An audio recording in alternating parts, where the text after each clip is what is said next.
Arianto, Ayu Nadira, Bayu, Ila, Dio Badan, Edra Fadli, Fadil Anggara, Fitra Abdul Hafiz, Janitra Putri, M. Alfi Sakri, M. Haikal Kurniawan, Muhammad Dika Chandra, Muhammad Rafi, Najwa Tirmisya, jadi ada 3 orang yang sakit ya. Kita doakan teman kita yang sakit supaya lekas sembuh dan bisa beraktivitas dan belajar bersama kita lagi. Baik, sebelum kita masuk materi hari ini, ada yang masih ingat materi kita pada kemarin?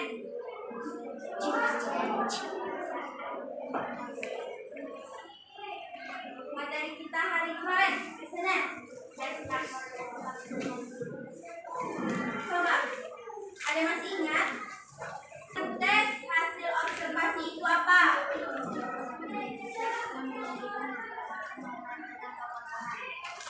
Kasih lagi soalnya.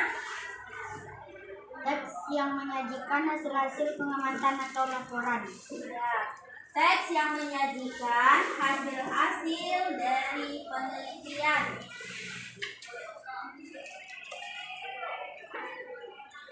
Ya, jadi itu tadi.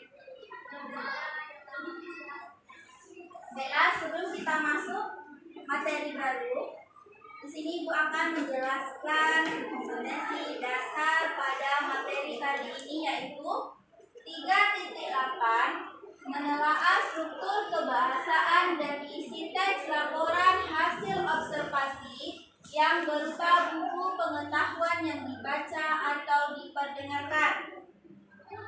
Jadi itu tadi kompetensi dasarnya. Selanjutnya, adapun tujuan pembelajaran kita pada materi kali ini ada 5. Tujuan yang pertama yaitu menjelaskan hasil telaah terhadap struktur teks laporan hasil observasi. Yang kedua, menjelaskan perbedaan teks hasil observasi dan teks deskripsi. Yang ketiga, menyimpulkan prinsip penggunaan kata atau kalimat atau paragraf pada teks laporan hasil observasi. Tujuan yang keempat yaitu melengkapi teks laporan hasil observasi sesuai dengan telaah struktur dan bahasa. Yang kelima, menentukan dan memperbaiki kesalahan penggunaan kata, kalimat, ejaan, dan tanda baca. Jadi setelah kalian mempelajari materi ini, itu tadi tujuan pembelajaran kita.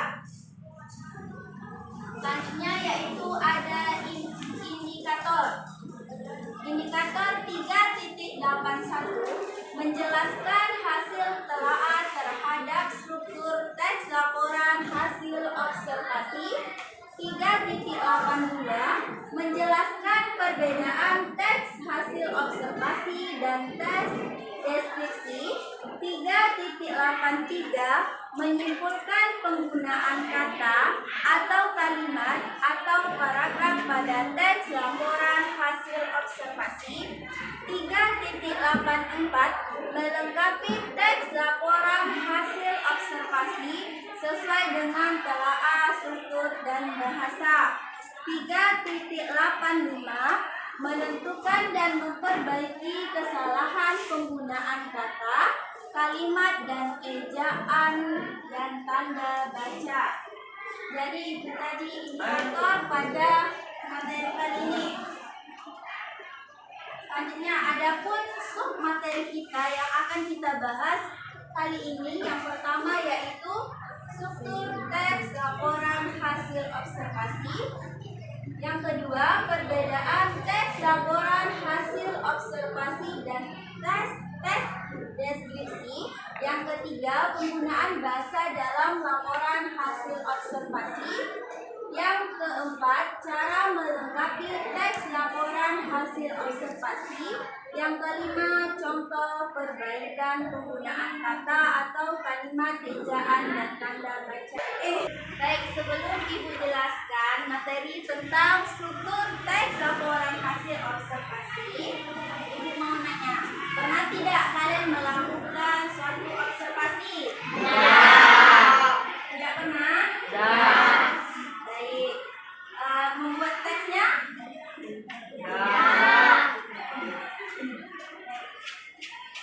Jadi kalian belum pernah ya melakukan suatu observasi. Observasi itu sama dengan meneliti. Ya, kita melakukan penelitian terhadap suatu objek. Misalnya kita ingin mengobservasi tempat wisata, contohnya pantai. Sudah pernah ke pantai? Ya. Ada apa aja di pantai? Air. Ya, yang pertama air. Yang lain? Pasir. Ada apa lagi? Ya, tumbuh-tumbuhan. Ya, jadi itu tadi. Jadi belum pernah melakukan suatu observasi. Ya. Jadi pada hari ini kita akan membahas yaitu struktur teks laporan hasil observasi. Struktur teks laporan hasil observasi ini ada 4 bagian. Yang pertama yaitu pernyataan umum atau klasifikasi dan definisi. Biasanya berisi informasi umum seperti nama, kelas, waktu observasi, tempat observasi, dan tambahan lain tentang hal yang dilaporkan. Jadi pernyataan umum ini berisi informasi umum seperti nama ya.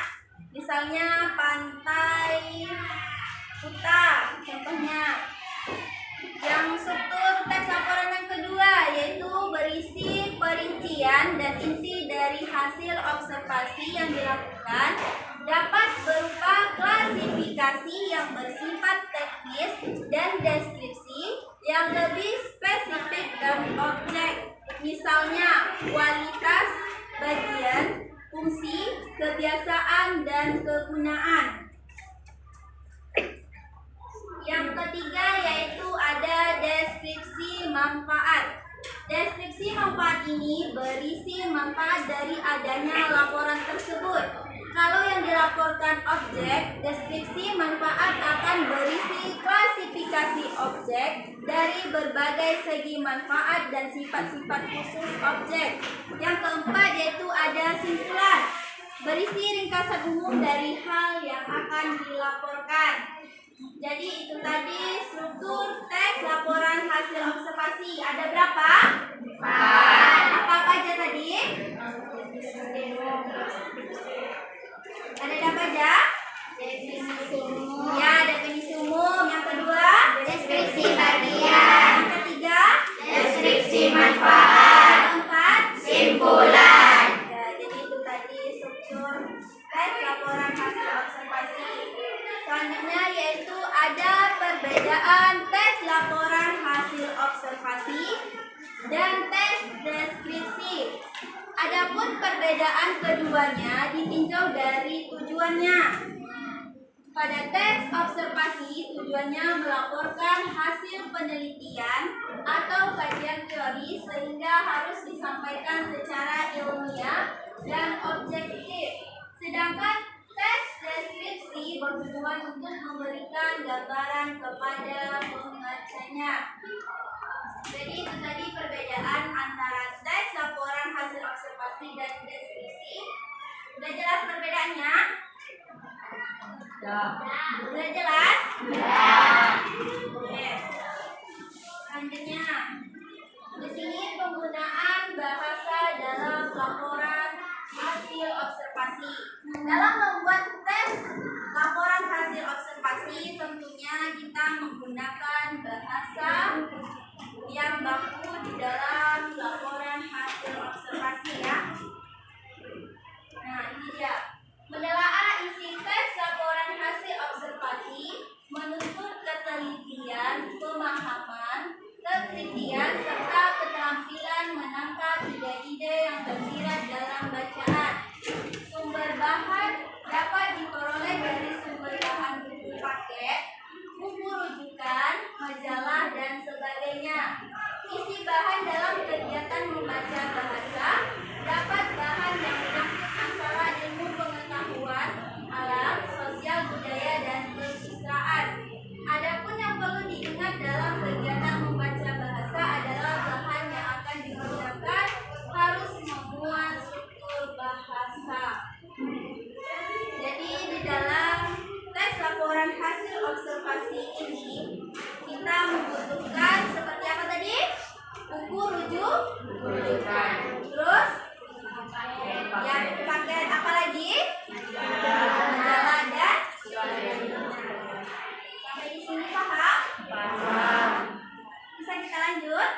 singkatan dari laporan hasil observasi. Nah, istilah adalah kata atau gabungan kata yang dengan cermat mengungkapkan makna konsep, proses, keadaan, atau sifat yang khas dalam bidang tertentu. Contohnya, istilah biologi abiotik, amputasi, anatomi, antidioksida, transplantasi, umbi batang, dan vaksin.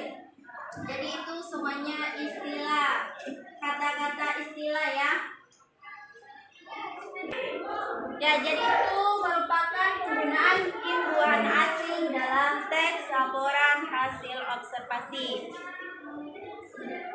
Nah, sekarang kita masuk ke contoh struktur teks laporan hasil observasi. Simak baik-baik ya. Oke. Kita ambil contoh dari buah manggis. Lihat dari belakang. Oke, buah manggis. Manggis Garcinia magostana L merupakan salah satu tanaman buah asli Indonesia. Manggis adalah sejenis pohon hijau abadi dari daerah tropika yang diyakini berasal dari Kepulauan Nusantara. Buah pohon manggis juga disebut manggis. Manggis berkerabat dengan kokam, asam kandis, dan asam gelugur. Manggis menyimpan berbagai manfaat yang luar biasa bagi kesehatan pangan fungsional. Jadi paragraf ini disebut dengan definisi umum. Definisi umum itu menggambarkan secara umum gambaran tentang buah manggis. Tentang buah manggis. Jadi di paragraf ini dijelaskan secara rinci bagian dari buah manggis. Oke, kita masuk paragraf yang selanjutnya, yaitu pohon dan daun manggis memiliki ciri khas. Tinggi pohon manggis rata-rata mencapai 6 sampai 25 meter. Manggis memiliki ciri daun rapat atau limbun, duduk dan berlawanan, dan tangkai daun pendek. Daun manggis lebar serta lebar. Ya, jadi paragraf yang kedua ini disebut dengan deskripsi bagian. Oke, deskripsi bagian. Kenapa dibilang atau disebut dengan deskripsi bagian? Ya.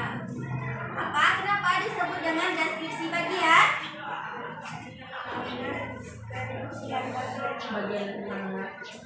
Ya, karena berisi perincian bagian-bagian yang dilaporkan. Yang akan dilaporkan. Jadi itu tadi deskripsi bagian. Selanjutnya, buah manggis memiliki beberapa manfaat di kalangan masyarakat tradisional sendiri. Buah manggis dipercaya bisa menyembuhkan beberapa penyakit seperti sariawan, disentri, amandel, abses, dengan kemampuan anti peradangan atau anti inflamasi. Hasil penelitian ilmiah menyebutkan bahwa kulit manggis sangat kaya akan antioksidan, terutama xanthon, tanin, asam pelenat maupun antosianinan. Oke, jadi paragraf ini disebut dengan apa? Deskripsi manfaat. Deskripsi manfaat. Kenapa dibilang deskripsi manfaat? Karena apa? Ada laporan. Berisi manfaat.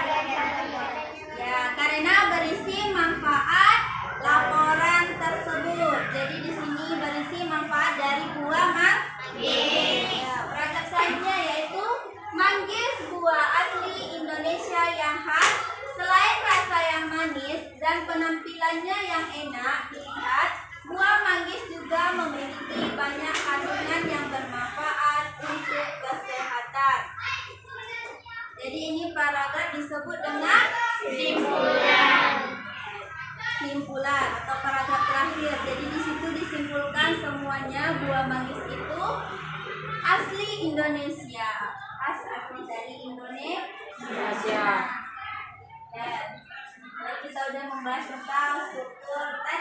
laporan hasil observasi. Masih ada yang mau ditanyakan? Sudah. Baik, sudah paham semuanya? Sudah. Oke, karena sudah paham, sekarang Ibu akan membagikan kalian kelompok. Ya, satu kelompok terdiri dari 5 orang dan Ibu juga akan membagikan LKPD, lembar kerja peserta didik. Ya, silakan kerjakan berdasarkan kelompok masing-masing. Setelah itu, silakan mempresentasikan hasil diskusi bersama kelompoknya untuk maju ke depan, ya.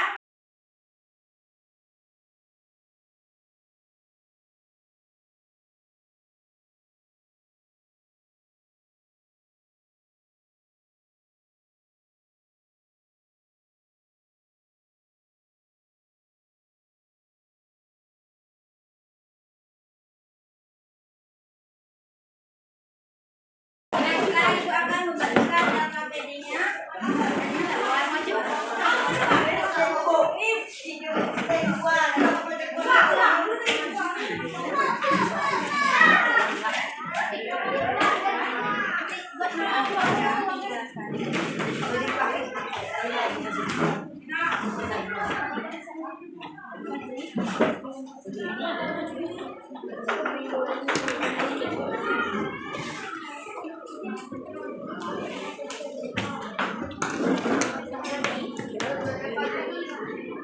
Dapatkan LKPD yang sudah Ibu bagikan? Coba perhatikan LKPD-nya dulu. Di atasnya itu ada nama kelompok. Silakan kalian buat nama kelompoknya, kelompok berapa, lalu nama anggotanya. Ya, di sini ada petunjuk penggunaan LKPD, petunjuk kerjanya. Coba perhatikan petunjuk kerja. Nah, jadi ikuti petunjuk yang sudah ada di LKPD ini. Tugasnya yang pertama yaitu isilah kolom di bawah ini dengan nama bagian struktur teks laporan hasil observasi, definisi umum atau pernyataan umum, deskripsi bagian, deskripsi manfaat, dan simpulan. Kemudian, tandai teks tersebut dengan garis lengkung bagian mana yang merupakan definisi umum, manfaatnya, dan juga simpulannya. Ya, sudah paham? Sudah mengerjakannya? Baik, sekarang silakan mencari rujukan di buku paket ataupun di LKS, lalu diskusikan bersama kelompok masing-masing.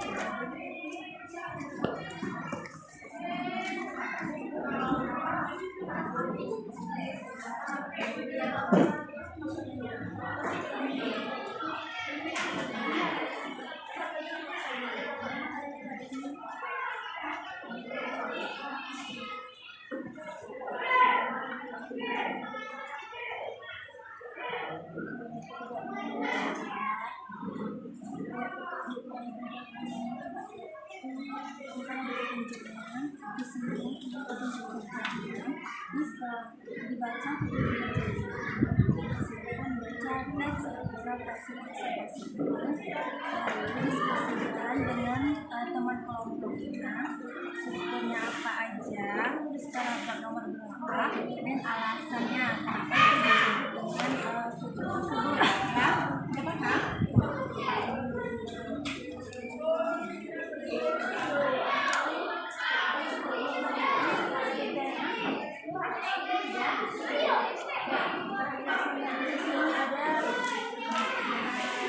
Penggunaan LKPD-nya, lalu di sini ada contoh teks laporan hasil observasi. Ini kalian baca, lalu kalian diskusikan bersama teman kelompoknya. Lalu nanti kalian tentukan struktur dalam teks hasil observasinya. Dia berada di paragraf mana? Misalnya struktur definisi umum. Misalnya paragraf pertama, alasannya kenapa itu disebut dengan struktur definisi umum. Apakah?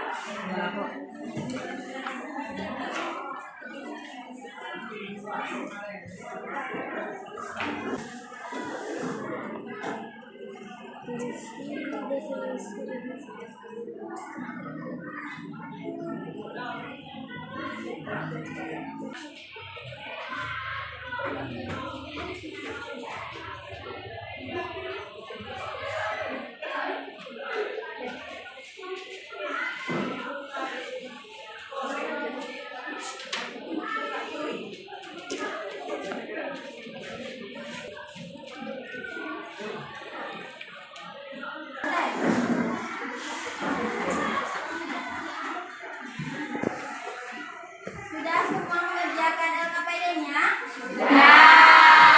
Kelompok 1 sudah siap? Kelompok 2? Kelompok 3? Kelompok 4? Kelompok 5? Berarti sudah ya.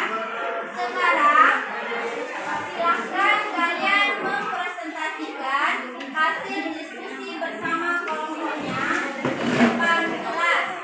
Ya. Silahkan kelompok pertama, kelompok 1.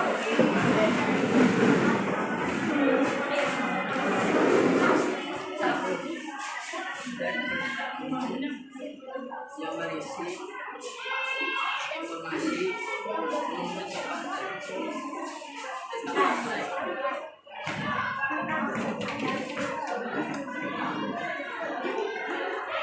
Assalamualaikum warahmatullahi wabarakatuh.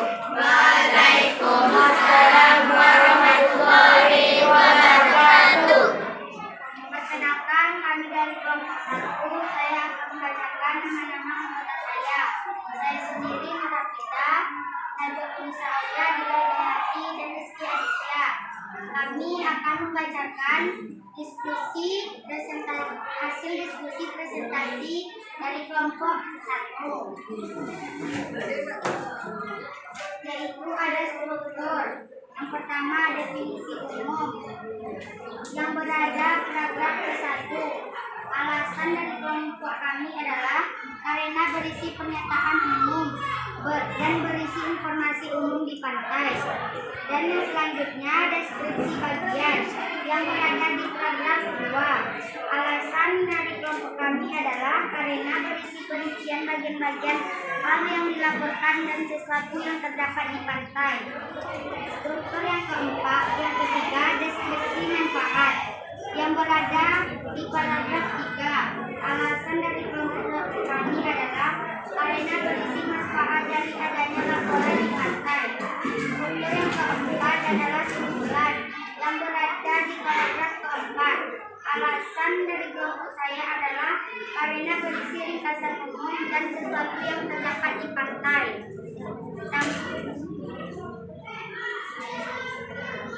Dari itu tadi hasil diskusi presentasi dari kelompok 1. Ada yang ditanyakan? Kelompok lain ada yang mau ditanyakan? Sudah paham dengan kelompok 1? Silahkan untuk kelompok 1. Selanjutnya, tepuk tangan. Setelah kita mengerjakan LKPD tentang teks laporan hasil observasi, apakah kalian sudah bisa menentukan struktur dalam teks laporan hasil observasi? Baik. Ternyata semuanya sudah bisa ya mengetahui struktur-struktur dalam teks hasil observasi. Nah, sebelum kita tutup materi pada hari ini, apakah ada yang bisa menyimpulkan materi pada hari ini? Sudah.